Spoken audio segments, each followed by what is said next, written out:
রাজনীতির কোনোদিন পরিবর্তন হবে না যতদিন না আপনার রাজনীতির পরিবর্তন হয়। আপনি ভোট দেওয়ার সময়, সিদ্ধান্ত নেওয়ার সময় দলীয় দাস হিসেবে, মার্কার চাটুকার হিসেবে, ব্যক্তির দালাল হিসেবে অপকর্মকারীকে, চাঁদাবাজকে, সন্ত্রাসী বাহিনী যে পালে এইরকম এক ব্যক্তিকে ভোট দিয়ে এমপি বানিয়েছেন। আর এই ভালুকার পরিবর্তন হবে, এই পরিবর্তন কোনোদিন সম্ভব না। প্রথম আলো পেপার খুলেই এই পত্রিকায় বর্তমান নির্বাচিত একজন সংসদ সদস্যকে নিয়ে তার অপকর্মের এক বিশাল ইতিহাস পড়লাম। 21শে জুলাই 2026 প্রথম আলো। তার অপকর্মের ফিরিস্তিগুলো লাইন আকারে আপনাদের সামনে তুলে ধরতে চাই সংক্ষিপ্তভাবে। হুবহু পত্রিকা থেকে, কথাগুলো আমার নয়, এভিডেন্স সহ পত্রিকা এসেছে, পত্রিকার কথা। রাগ করলে আমরা চলে যাওয়ার পরে তার কথা কথিত বিবেকবোধ বন্ধক দেওয়া দলীয় চাটুকাররা আমাদের বিরুদ্ধে মিছিল না করে ওই পত্রিকার অফিসের সামনে গিয়ে মিছিল করবেন। স্পষ্টভাবে লেখা আছে, শিক্ষা প্রতিষ্ঠান দখলের চেষ্টা ও চাঁদাবাজিতে জড়িত থাকার অভিযোগ। দল থেকে তাকে বহিষ্কার করা হয়। তার বিরুদ্ধে মামলা করেন কেন্দ্রীয় বিএনপির একজন যুগ্ম মহাসচিব। প্রতিপক্ষের বিরুদ্ধে হামলা, মামলা ও ঝুট ব্যবসা নিয়ন্ত্রণের সকল অপচেষ্টা, দলীয় শৃঙ্খলা ভঙ্গ করে নানা ধরনের অনৈতিক অপতৎপরতায় লিপ্ত থাকার কারণে বিএনপি থেকে শোকজ। নিজের দলের ছাত্রদল, যুবদল, বিএনপির যারা তার কথা শোনে না, তার কথায় উঠবোস করে না, তাদের উপরে হামলা করা, তাদেরকে প্রোগ্রাম করতে না দেওয়া, তাদেরকে রাজনীতি করতে বাধা দেওয়া। প্রধানমন্ত্রী তারেক রহমানের কাছে তার বিরুদ্ধে অভিযোগ করে এই উপজেলার ছাত্র দলের একজন, তার বিরুদ্ধে অভিযোগ করে যুব দলের একজন। মতের অমিল হলেই বিগত দিনের পরীক্ষিত দলের নেতাকর্মীদের উপরেও নির্যাতন চালান। এই ধরনের একজন লোককে যখন এই ভালুকার মানুষ ভোট দিয়ে সংসদে পাঠায়, তখন যারা তাকে ভোট দিয়ে পাঠায় তাদের জন্য লজ্জা এবং ধিক্কার জানিয়ে আজকে আমি আমার কথা শুরু করছি। এই ভালুকার কোনোদিন পরিবর্তন হবে না যতদিন আপনার ওই পচা বিবেকবোধের পরিবর্তন না হয়। এই ভালুকার কোনোদিন পরিবর্তন হবে না যতদিন আপনি দলীয় চাটুকার থেকে বের হতে না পারেন। এই থানার ওসি দলীয় সেবাদাস থেকে কোনোদিন পেশাদার ওসি হতে পারবে না যতদিন আপনার বিবেকবোধ ঠিক না হয়। এখানকার এসিল্যান্ডের এসিল্যান্ড কোনোদিন ভালো অফিসার হবে না যতদিন আপনার ভোটটা ভালো মানুষকে আপনি দিতে না পারেন। এইখানকার রাজনীতির কোনোদিন পরিবর্তন হবে না যতদিন না আপনার রাজনীতির পরিবর্তন হয়। আপনি ভোট দেওয়ার সময়, সিদ্ধান্ত নেওয়ার সময় দলীয় দাস হিসেবে, মার্কার চাটুকার হিসেবে, ব্যক্তির দালাল হিসেবে অপকর্মকারীকে, চাঁদাবাজকে, সন্ত্রাসী বাহিনী যে পালে এইরকম এক ব্যক্তিকে ভোট দিয়ে এমপি বানিয়েছেন। আর এই ভালুকার পরিবর্তন হবে, এই পরিবর্তন কোনোদিন সম্ভব না। আমরা শুধু আপনাদেরকে একটা কথা বলি, সৃষ্টিকর্তা পবিত্র ধর্মগ্রন্থে লিখেছেন যে নিজেই তার ভাগ্য পরিবর্তনের চেষ্টা করে না, তার কোনোদিন ভাগ্য পরিবর্তন হয় না। প্রত্যেকটা জায়গায় পথসভায় বলেছি, ওই এলাকার মানুষের জন্য গর্ববোধ করি, কিন্তু আজকে এটা বলতে হচ্ছে যারা ওই ধরনের মানুষকে ভোট দিয়ে নির্বাচিত করেছে তাদের জন্য আমাদের লজ্জা হচ্ছে। আরেকজনের কথা বলতে চাই, তার নাম হচ্ছে বন খেকো, এখন সে বনমন্ত্রী। এই জন্য তারেক রহমানের ভালো ভালো কথা আর ভালো লাগে না। আমরা নাকি কিছু বললেই সরকারের বিরুদ্ধে বলি।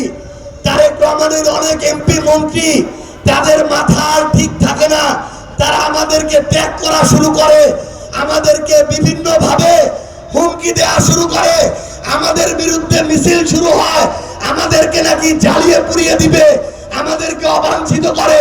কিন্তু এই তারেক রহমানই তো আবার এই ধরনের লোকদেরকে মনোনয়ন দিয়েছে। তাহলে আপনি শোকজ করেন, বহিষ্কারের নাটক করেন, আর মনোনয়ন দিয়ে সংসদে নেন, আপনার এই নাটক আগামীর বাংলাদেশের মানুষ আর খাবে না।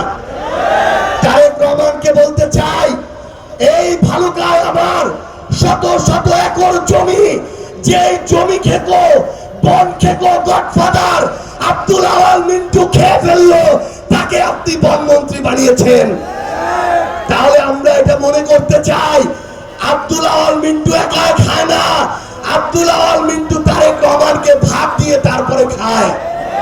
যদি এই ভাগ না দিত, তাহলে যেই লোক এই ভালুকার সবচেয়ে বেশি বন দখল করেছে, যেই লোক 500 কোটি টাকা মূল্যের বন দখল করে লুটপাট করছে, সেই লোককে তারেক রহমান কোনোদিন মন্ত্রী বানাইতে পারতো না।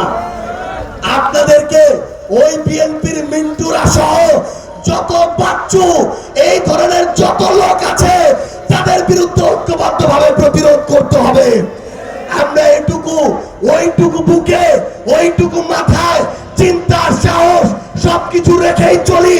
এখান থেকে বের হওয়ার পরে হয়তো তার সন্ত্রাসী বাহিনী আক্রমণ করতে পারে, রক্তাক্ত করতে পারে, গুলি করতে পারে, কিন্তু মনে রাখবেন ওসমান হাদি যেই কাঙ্ক্ষিত বাংলাদেশের জন্য জীবন দিয়ে গেল, আপনারা যদি সেটা ধারণা করেন, এই বাংলাদেশের কোনোদিন পরিবর্তন হবে না। আমরা ভীতু কাপুরুষের মতো কোথাও গিয়ে চুপ করে বসে থাকার চেয়ে, অন্যায় সহ্য করার চেয়ে, কোন সন্ত্রাসী বাহিনীর গুলি খেয়ে প্রতিবাদের মুখে মৃত্যুটাকে শ্রেয় মনে করি। এই জন্য আমরা আপনাদেরকে বলে যাই, আপনাদের কোনোদিন ভাগ্য পরিবর্তন হবে না যতদিন না এই মিন্টুর মতো সন্ত্রাসী বনখেকো বাটপার লুটেরাদের বিরুদ্ধে আপনারা কথা বলতে পারেন, যতদিন না তাদের বিরুদ্ধে দাঁড়াইতে পারেন। আমরা শুধু আপনাদেরকে একটা কথা বলি, পুলিশ থাকুক, আরে রাজনীতিবিদ যদি ঠিক হয়ে যায়, এমপি মন্ত্রী প্রধানমন্ত্রী যদি ঠিক হয়ে যায়, কোন এসিল্যান্ডের কোন থানার ওসির এই বুকের পাটা হয় নাই, সে আপনার উপরে জুলুম করবে। ওসিরা তো এমনি বিএনপির এমপিদের দালালি করে না, বিএনপির নেতাদের দালালি করে না, কারণ তারা জানে এই দালালি না করলে সেই জায়গায় টিকতে পারবে না। কারণ তারা জানে ওই এমপি মন্ত্রীরা চায় যেন এই ওসি আর এসিল্যান্ডরা তাদের দালালি করে।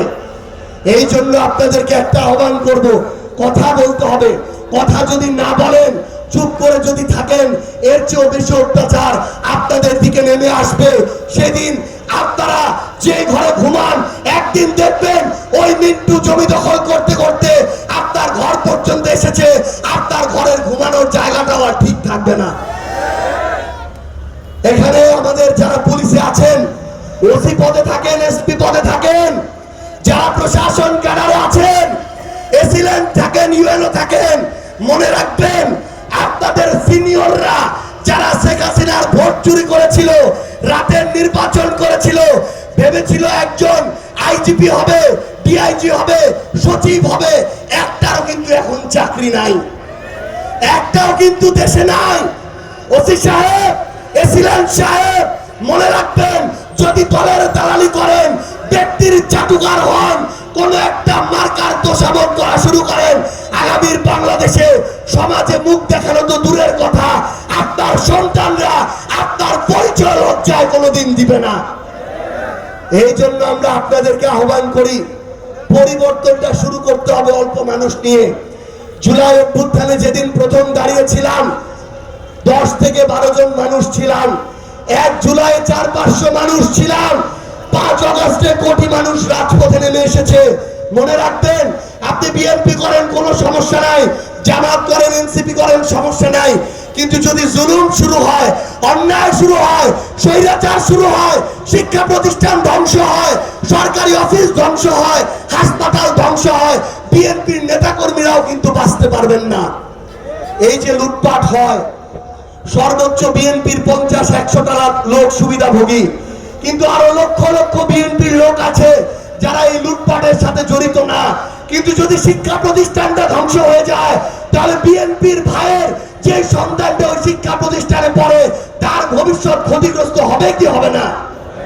যদি হাসপাতালটার ওষুধগুলো লুটপাট করা হয়, খাবারের বাজেট লুটপাট করা হয়, উন্নয়ন বরাদ্দ লুটপাট করা হয়, আয় আমার বিএনপির ভাই, আপনার যত বড় পদ থাকুক, যেদিন অসুস্থ হয়ে হাসপাতালে যাবেন ওই লুটপাট করা টাকার জন্য যেই খারাপ মেশিনটা নেওয়া হয়েছে তার জন্য যদি আপনি মারা যান, এর দায় ভারও আপনি কোনোদিন এড়াইতে পারবেন না। কারণ বিএনপি করেন দেখে বিএনপির কেউ লুটপাট করেছে, আপনি কথা বলেন নাই, চুপ ছিলেন, এর চেয়ে বড় অপরাধ তো আর হইতে পারে না। এই জন্য আপনাদেরকে আহ্বান করি, আমাদের রক্ত ঝরাক, হামলা করুক, মেরে ফেলুক, কিন্তু আমরা আমাদের কথাগুলো বলবো। মনে রাখবেন, যেদিন কথা বলা বন্ধ করবেন সেদিন বিএনপি অটোমেটিক ভাবে আওয়ামী লীগের চেয়ে বড় স্বৈরাচার হওয়ার পথে হাঁটা শুরু করবে। এই সুযোগ আগামীর বাংলাদেশে কাউকে দেয়া যাবে না। মনে রাখবেন, নগর পুরিলে কিন্তু দেবালয় এড়ায় না। যদি আপনার এখানকার প্রতিষ্ঠানগুলো ধ্বংস হয়, দলীয় চাঁদাবাজি শুরু হয়, তখন সেদিন শুধু ভালুকায় হবে না, সারা বাংলাদেশে হবে। সারা বাংলাদেশে যদি হয়, একজন এটা থেকে নিস্তার পাবেন না। এই জন্য আপনাদেরকে অনুরোধ করি, যে সন্ত্রাসী যেই দলেরই হোক তাকে সন্ত্রাস বলতে হবে, চাঁদাবাজকে চাঁদাবাজ বলতে হবে।